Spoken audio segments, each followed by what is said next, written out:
Hello students, आज हम लोग मैट्रिक्स के नेक्स्ट टॉपिक को डिस्कस करेंगे। अभी तक हमने क्या क्या देखा? What is matrix, what is order of matrix, types of matrix, ये सब टॉपिक हमने लास्ट वीडियो में डिस्कस कर चुके हैं। ठीक है, अब हम देखेंगे मैट्रिक्स के आगे वाले पोर्शन को। तो next topic is algebra of matrix. ठीक है, अब इसमें देखते हैं वन बाय वन। फर्स्ट होता है इसमें equality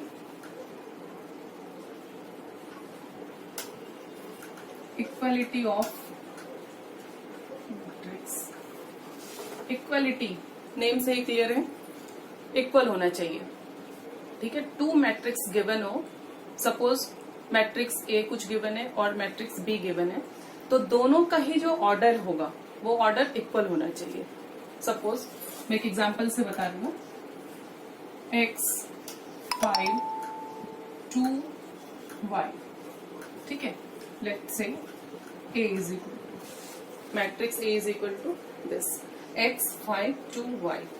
here order of matrix is 2 rows and 2 columns, so 2 by 2। ठीक है, and B is equal to, ये मैट्रिक्स भी 2 by 2 का ही होना चाहिए, ये ध्यान रखने वाली बात है।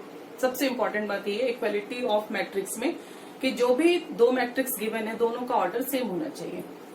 यहां ले लेते हैं हम 8 9 9 नहीं होगा, ये वाला 5 होगा, 5 and 2 6। Order of matrix is 2 by 2। Okay, so A is equal to B। Equality of matrix में क्या हो जाएगा? A is equal to B। It means कि हर एक एलिमेंट जो है, elements of A are equal to elements of B। हर एक एलिमेंट जो है वो A का जो एलिमेंट है वो B के एलिमेंट से इक्वल हो जाएगा। तो X का वैल्यू, ऐसे क्वेश्चंस में ये आता है find the value of X and Y। तो X का वैल्यू आप देख लीजिए, X is equal to 8 and Y is equal to 6। ठीक है, बोथ मैट्रिक्स को हम इक्वेट कर देंगे और जो जिस पोजीशन पे एलिमेंट है वो उसी पोजीशन पे वाले एलिमेंट से इक्वेट हो जाते हैं, यानी कि उसका वैल्यू फाइंड आउट हो जाएगा। X और Y हम ऐसे फाइंड आउट कर सकते हैं। ठीक है, तो ये तो फर्स्ट था इक्वालिटी ऑफ मैट्रिक्स। नेक्स्ट देखते हैं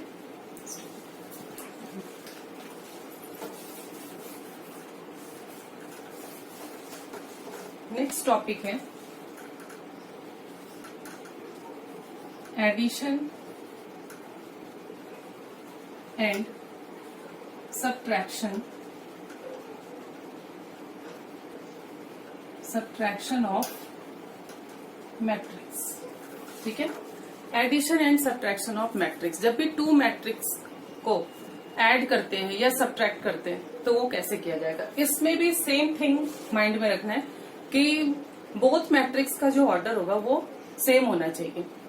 ओके, जस्ट एग्जाम्पल लेते हैं एडिशन का। सपोज टू मैट्रिक्स है 3 -5 2 0 प्लस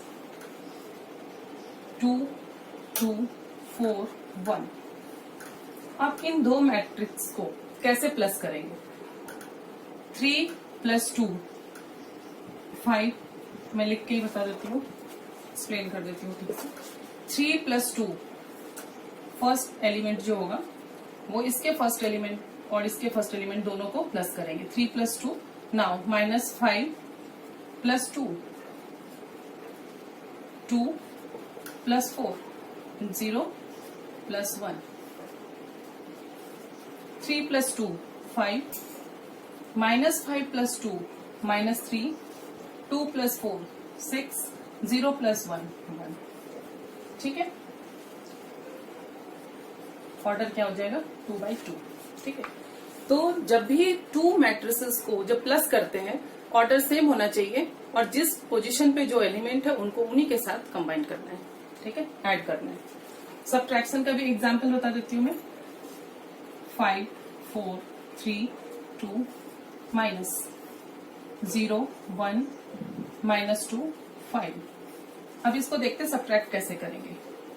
सब्ट्रैक्शन का ये है, जिस पोजीशन पे जो है जिस पोजीशन पे जो एलिमेंट है उसको उसी के साथ सब्ट्रैक्ट करना है। 5 माइनस 0, ये क्या हो जाएगा 5 माइनस 0, 4 माइनस 1, 3 माइनस, यहां पहले से ही माइनस है, ठीक है। हियर 3 माइनस 2, 2 बार माइनस आ गया, सो माइनस माइनस प्लस, तो ये साइन चेंज हो जाएगा 3 plus 2। Now 2 minus 5 is equal to क्या हो जाएगा 5 minus 0, 5, 4 minus 1, 3, 3 plus 2, 5 and 2 minus 5 minus 3। So this is the answer 5, 3, 5 minus 3। Okay, addition and subtraction. तो इन दो रूल्स के लिए, equality of matrix and addition and subtraction of matrix के लिए हमें एक चीज ध्यान देना है कि मैट्रिक्स का जो ऑर्डर होगा वो सेम होगा, तभी ये पॉसिबल है। नाउ नेक्स्ट देखते हैं थर्ड पार्ट।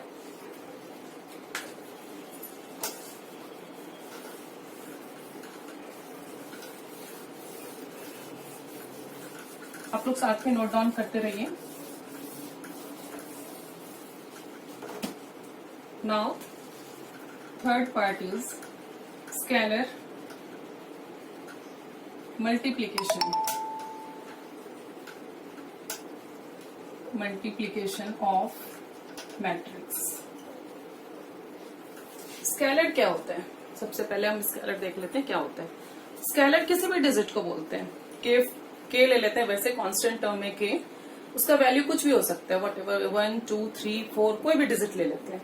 तो किसी भी डिजिट से किसी मैट्रिक्स को हम कैसे मल्टीप्लाई करेंगे? एक्चुअली इसका जो फॉर्मेट होता है वो इस टाइप का होता है, के और मैट्रिक्स के अंदर एलिमेंट्स हो जाएंगे ए बी सी डी, ठीक है, इस टाइप का हो जाएगा ये, k into A B C D. अब इसको मल्टीप्लाई कैसे करेंगे?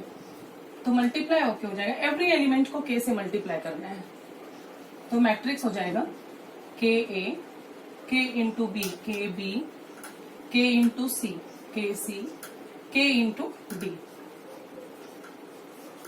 ये हो गया स्केलर मल्टीप्लीकेशन ऑफ मैट्रिक्स। अब मैं यहाँ एक और एग्जांपल बता देती हूँ के की वैल्यू पुट करके। के लेट्स से के इज 5 एंड ABCD में भी कुछ डिजिट रख लेते हैं, 2, 0, 9, 3। मल्टीप्लाई करना है, एवरी एलिमेंट्स को 5 से मल्टीप्लाई करेंगे। सो 5 2 जा 10, 5 इंटू 0 0, 5 इंटू 9 45, 5 इंटू 3 15, ठीक है। तो ये हो गया आंसर। इस तरीके से स्केलर मल्टीप्लीकेशन करते हैं, किसी भी डिजिट से। स्केलर मीन्स कोई भी डिजिट ले लेते हैं, उससे किसी मैट्रिक्स को हम कैसे मल्टीप्लाई करते हैं। बहुत इजी है, हर एक एलिमेंट्स को उस डिजिट से मल्टीप्लाई कर देते हैं। नाउ नेक्स्ट जो है वो सबसे इंपॉर्टेंट है, फोर्थ, और थोड़ा सा ट्रिकी भी है। इसमें है मल्टीप्लीकेशन ऑफ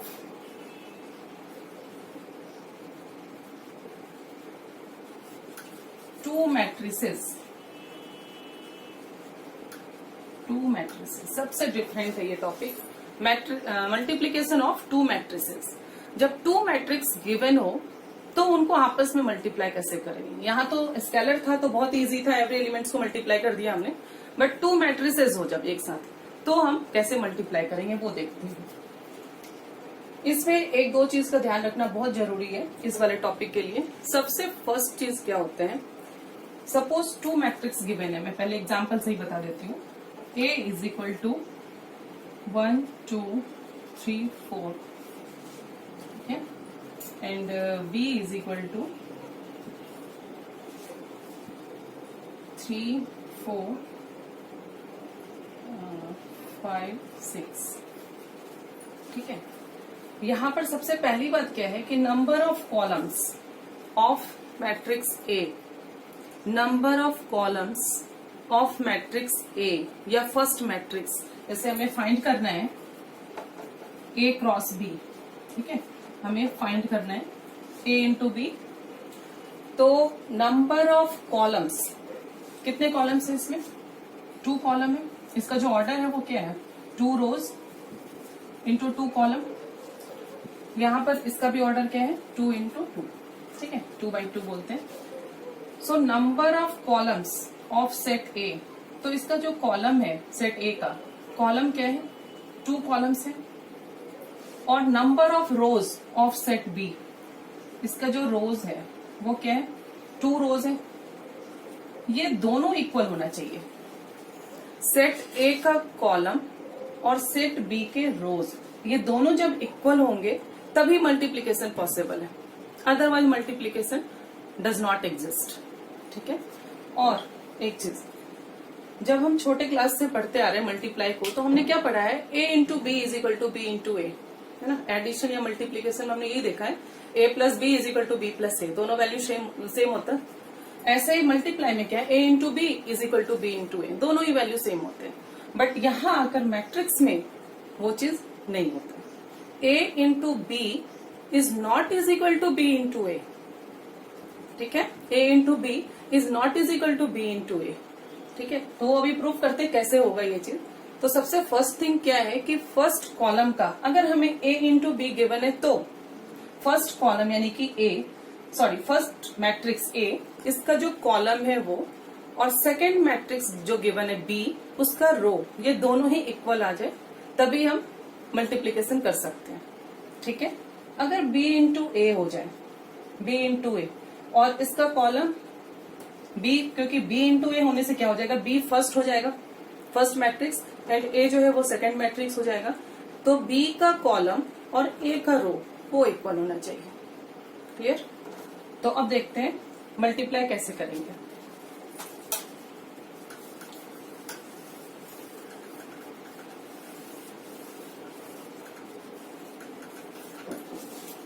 मल्टीप्लाई करने के लिए जो सेकेंड थिंग है वो ध्यान में रखना है हमें, 7 का शेप ऑफ 7, ये बहुत ही इंपॉर्टेंट है। ठीक है, 7 का क्या यूज है वो देखते हैं। तो A मल्टीप्लाई B हमें करना है, so write A into B, 1 2 3 4 multiply by 3 4 5 6। ठीक है, अब देखते हैं मल्टीप्लाई कैसे करें। 7 यानी कि फर्स्ट मैट्रिक्स का फर्स्ट रो, फर्स्ट मैट्रिक्स का first row, and second matrix का फर्स्ट कॉलम। ठीक है, कैसे मल्टीप्लाई होगा वो देखिए, 1 इंटू 3 प्लस 1 इंटू 3, यानी कि इसका फर्स्ट एलिमेंट, इसके फर्स्ट एलिमेंट को मल्टीप्लाई, 1 इंटू 3 प्लस 3 इंटू 5। ठीक है, ये जो कैलकुलेशन होने के बाद जो यहाँ नंबर आएगा वो इसका फर्स्ट एलिमेंट होगा प्रोडक्ट का। नाउ फर्स्ट का फर्स्ट रो एंड सेकेंड का सेकेंड कॉलम। नाउ फर्स्ट का फर्स्ट रो एंड सेकेंड का सेकेंड कॉलम, तो 1 into 4 plus 3 into 6। Clear. Now second row first column, second row and first column, again 7। आप अगर एक बार यहाँ पर ध्यान से देखें तो अगेन ये वाला फॉर्म बन रहा है। ठीक है, सेकेंड रो और सेकेंड सेट का first column, 2 into 3 plus 4 into 5। Now second row second column, तो क्या हो जाएगा, 2 इंटू 4 प्लस 4 इंटू 6। ओके, एक बार मैं और बता रही हूं, फर्स्ट रो, फर्स्ट मैट्रिक्स का फर्स्ट रो, सेकेंड मैट्रिक्स का फर्स्ट कॉलम, सबसे पहले हम ये लेंगे। ठीक है, फर्स्ट पहले ये लेंगे, फिर सेकेंड ये लेंगे, फिर थर्ड ये लेंगे, एंड फोर्थ दिस वन, ये फोर्थ पोजीशन पे होगा। ठीक है, फर्स्ट रो फर्स्ट कॉलम, तो 1 into 3 plus 3 into 5। Okay, now first row second column, 1 into 4 plus 3 into 6। Now second row first column, तो 2 into 3 plus 4 into 5। Now second row second column, 2 into 4 plus 4 into 6। Okay, अब इसको calculate करते हैं next step में। यहां से रब कर देती हूँ मैं।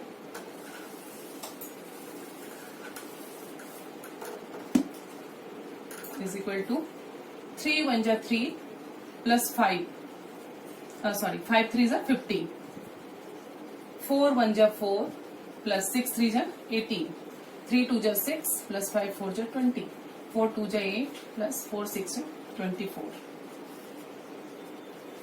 15 प्लस 3 क्या हो जाएगा 18, 18 plus 4 22, 20 plus 6 26, 24 plus 8 32. So this is the answer. Clear? तो ये था मल्टीप्लीकेशन ऑफ टू मैट्रिसेस. ठीक है, इसको ध्यान से देखने की जरूरत है. इसे बार बार आप इसे देखिए और प्रैक्टिस कीजिए इसका. ये बहुत ही इंपॉर्टेंट है. क्वेश्चन आते ही हैं इससे, बोर्ड में भी आएंगे. ठीक है, इससे रिलेटेड क्वेश्चन जरूर होते हैं.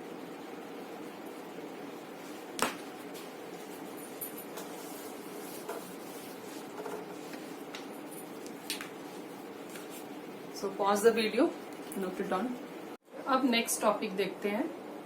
Minor of matrix, cofactor of matrix, adjoint of matrix and inverse of matrix. ये 4 टॉपिक्स अभी और हैं. इन सबसे पहले, जो कि बहुत इंपॉर्टेंट है ये चारों टॉपिक, इनसे पहले हम देखते हैं व्हाट इज डिटर्मिनेंट, क्योंकि इसी का यूज है अभी आगे. तो डिटर्मिनेंट क्या होता है वो देख लेते हैं.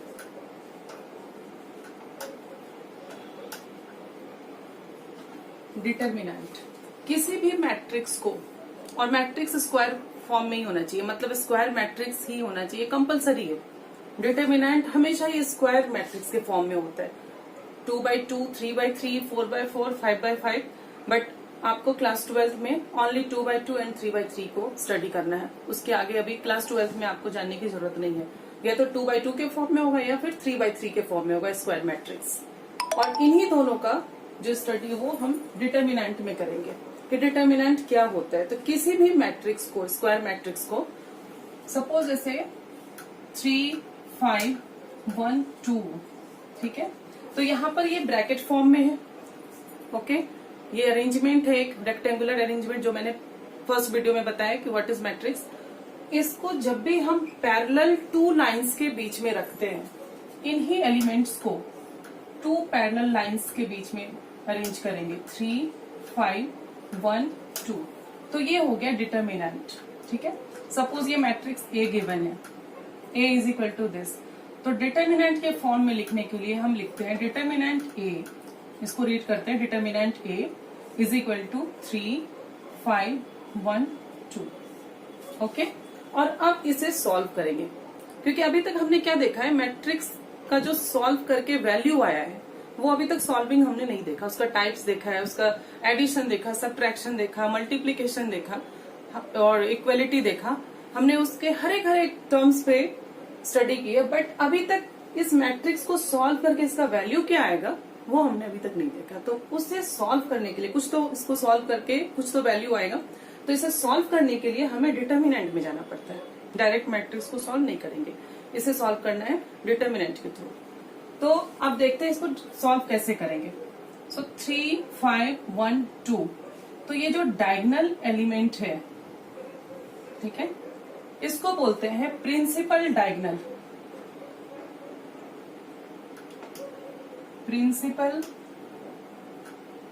डायगोनल, ठीक है, principal diagonal, left top and right bottom, left top right bottom, इसको बोलेंगे principal diagonal. And right top left bottom, इसको बोलते हैं रिवर्स डायगोनल.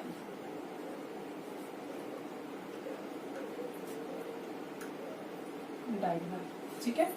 प्रिंसिपल डायगोनल हो गया left top right bottom, and reverse diagonal क्या होता है, right top left bottom. Clear, ये 2 चीज याद रहेगा. तो इसे सॉल्व कैसे करते हैं, प्रिंसिपल डायगोनल को मल्टीप्लाई करेंगे, यानी कि 3 इंटू 2 माइनस 5 इंटू 1, ये हो जाएगा 6 माइनस 5 1. सो डिटर्मिनेंट ए का वैल्यू क्या आ गया 1. ठीक है, एक बार फिर मैं बता रही हूँ, किसी भी मैट्रिक्स को 2 पैरेलल लाइंस में अरेंज करना, इट इज कॉल्ड डिटर्मिनेंट. और इसको सॉल्व कैसे करते हैं, तो प्रिंसिपल डायगोनल में जो एलिमेंट्स होते हैं उनको मल्टीप्लाई करेंगे और रिवर्स डायगोनल में जो होते हैं एलिमेंट्स उनको मल्टीप्लाई करेंगे और उन दोनों को माइनस करके इसको सॉल्व करते हैं, ये आंसर आ जाएगा। ये तो था 2/2 के लिए, ये रूल होता है 2/2 के लिए। अब 3/3 के लिए देख लेते हैं, एक एग्जाम्पल में वो भी ले लेती हूँ। Let b is equal to, direct determinant ही मैं लिख रही हूँ, 2 0 5 3 9 2 6 4 3। ठीक है, हियर ऑर्डर इज 3/3। मैंने पहले ही बोला है कि डिटर्मिनेंट हमेशा ही स्क्वायर मैट्रिक्स के फॉर्म में होता है, आइदर 2/2 और 3/3। अब इसको देखते कैसे सॉल्व करेंगे। तो सबसे फर्स्ट जो रो में फर्स्ट एलिमेंट है 2 लेते हैं, इज इक्वल टू 2 लेंगे पहले। अब 2 का जो रेस्पेक्टिव कॉलम है एंड 2 का रेस्पेक्टिव रो, ठीक है, 2 का रेस्पेक्टिव कॉलम एंड 2 का रेस्पेक्टिव रो, इसे हमें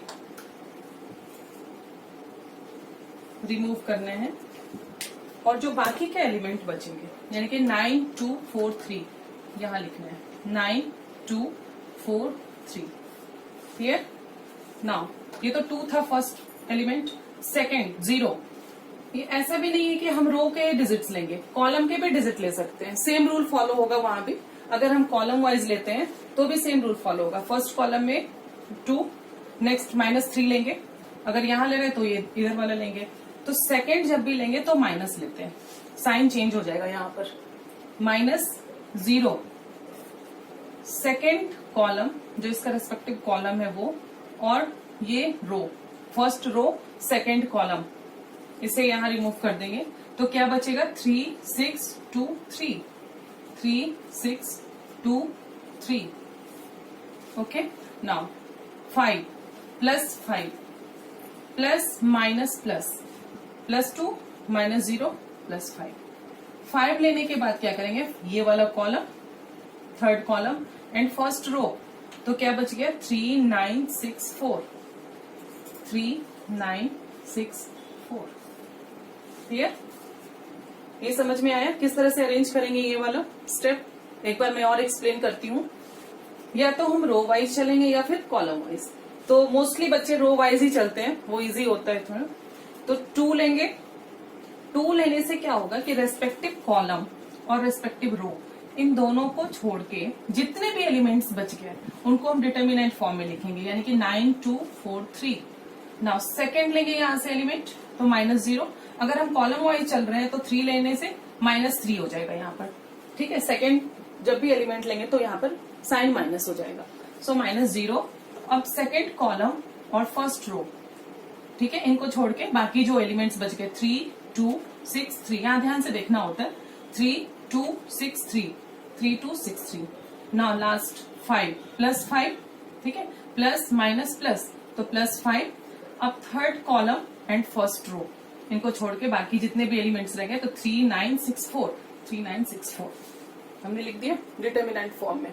अब इसको सॉल्व करेंगे, तो देखते हैं इसे कैसे सॉल्व करेंगे नेक्स्ट स्टेप में।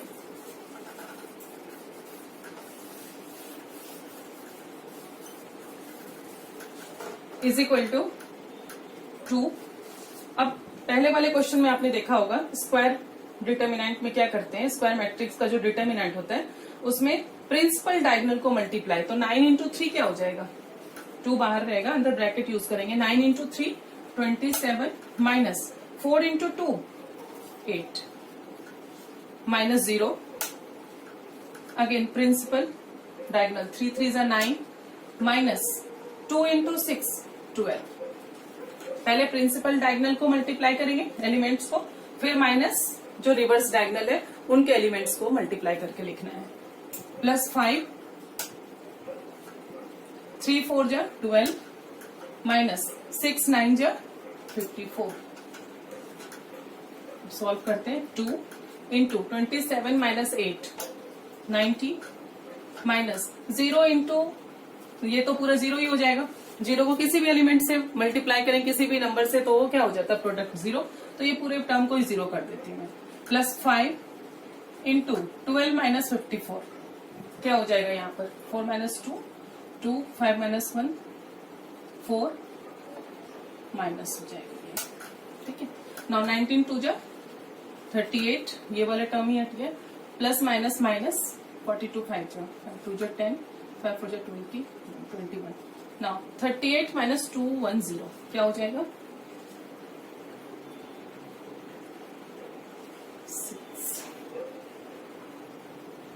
162, ठीक है 162 हो जाएगा माइनस। तो ये आ गया आंसर 3/3 डिटर्मिनेंट को सॉल्व करने से माइनस 162। क्लियर। तो देख लिया हमने कि कैसे 2/2 को सॉल्व करते हैं और 3/3 को कैसे सॉल्व करते हैं। 2/2 अगर आ गया तो बहुत ही इजी होता है, डायरेक्ट बस डायगोनल एलिमेंट को मल्टीप्लाई करके और माइनस करना है दूसरे वाले डायगोनल एलिमेंट को मल्टीप्लाई करके। 3/3 में ये ध्यान रखना है इस चीज को कि जो भी हम रो ले रहे हैं तो जिस रो का हम एलिमेंट ले रहे हैं उस respective row and respective column को छोड़ के बाकी एलिमेंट्स को हमें डिटर्मिनेंट फॉर्म में यहाँ लिखना है अरेंज करके, देन उसके बाद कैलकुलेट करना है। तो ये मैं रफ कर देती हूँ अभी। नेक्स्ट टॉपिक जो है वो हमारा है माइनर ऑफ मैट्रिक्स।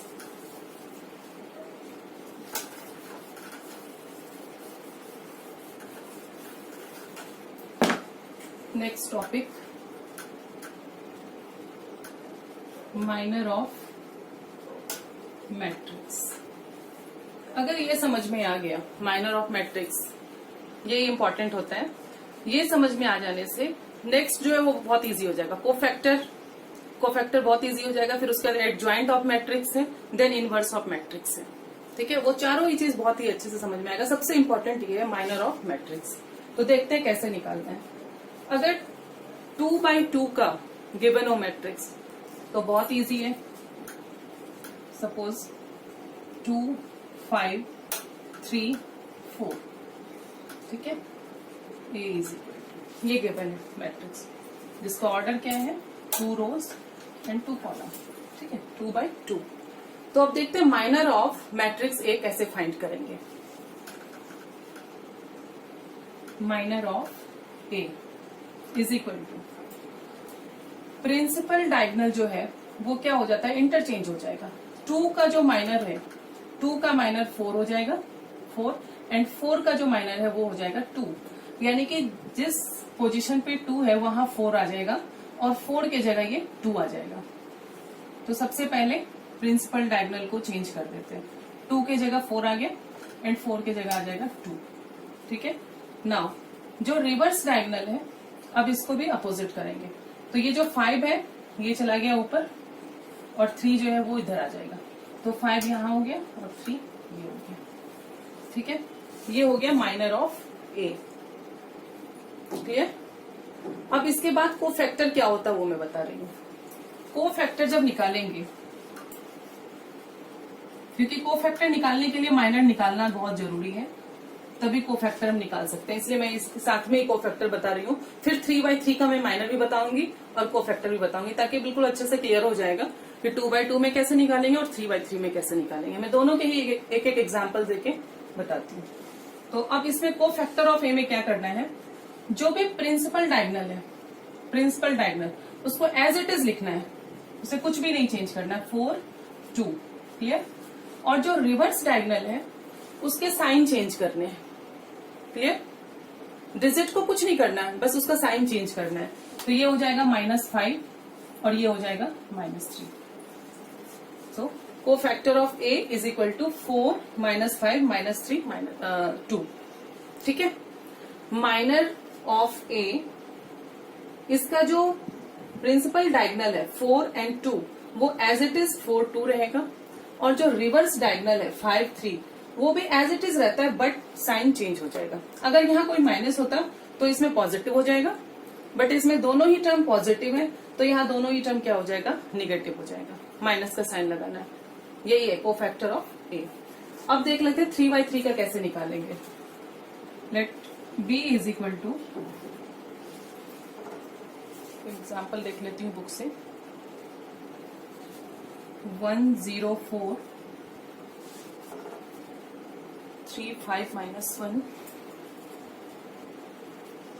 and 0 1 2, ठीक ठीक है। सो 3/3 इसका ऑर्डर है। अब देखते हैं इसमें कैसे माइनर निकालेंगे और कैसे कोफैक्टर निकालते हैं। क्लियर? सबसे पहले जो पहला एलिमेंट है उसको यूज करेंगे 1। तो minor of 1 is equal to, ठीक है, 1 का जो माइनर होगा वो क्या होगा, डिटर्मिनेंट के फॉर्म में लिखना है आपको। 1 का रेस्पेक्टिव कॉलम एंड रेस्पेक्टिव रो, इसको छोड़ के बाकी जितने एलिमेंट्स होंगे वो लिखना है। तो 5 -1 1 2। अब इसे सॉल्व करो। 5 2 जा 10। सॉल्विंग आप लोग को मालूम होगा, प्रिंसिपल डायगोनल को क्या करते हैं, मल्टीप्लाई, माइनस जो रिवर्स डायगोनल के एलिमेंट्स होते हैं उनको मल्टीप्लाई करेंगे, ठीक है, फिर हमारा आंसर आ जाएगा। सो 5 2 जा 10 माइनस, अब इन दोनों को माइनस करो, मल्टीप्लाई करो। तो 1 इंटू -1 क्या हो जाएगा, 1 इंटू -1 -1, और पहले से भी माइनस है तो माइनस माइनस क्या हो जाएगा यहाँ पर, +1। So 10 + 1 is equal to 11। Now minor of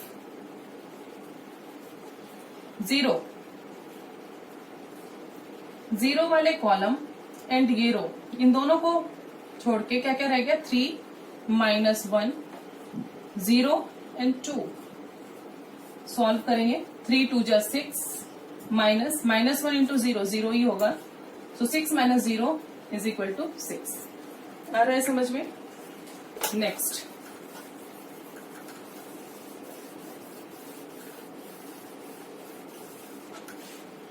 minor of, हर एक एलिमेंट्स के माइनर निकालने आ गए यहाँ पर। 1 0। Now minor of 4, minor of 4 का रेस्पेक्टिव कॉलम एंड रेस्पेक्टिव रो, ये छोड़ के क्या रह गया, 3 5 0 1 3 5 0 1। सॉल्व करेंगे। 3 into 1 3 minus 5 into 0 0 is equal to 3। Minor of next element क्या है, 3 इज इक्वल टू, अब 3 का रेस्पेक्टिव रो ये हो गया एंड कॉलम ये हो गया, तो क्या बच जाएगा, 0 4 1 2 0 4 1 2 is equal to 0 into 2 0 -4 into 1 4 0 -4 -4। Now minor of 5 is equal to 5 का respective column and respective row, तो क्या बच गया, 1 4 0 2 1 4 0 2। सॉल्व करेंगे। 2 1 जा 2 -0 into 4 0 2। Minor of -1 is equal to -1 respective column respective row, तो बचेगा 1 2, यहाँ पर 2 होना चाहिए,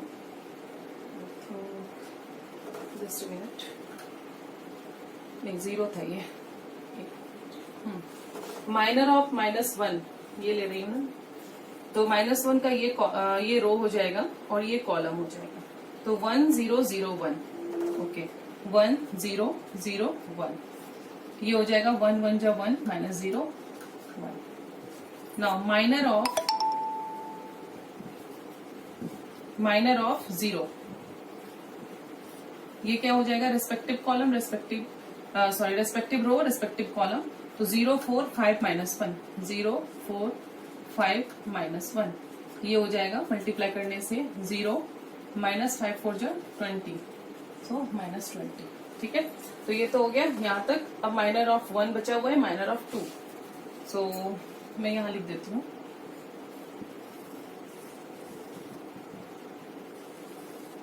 इधर लिख देती हूँ मैं, माइनर ऑफ 1।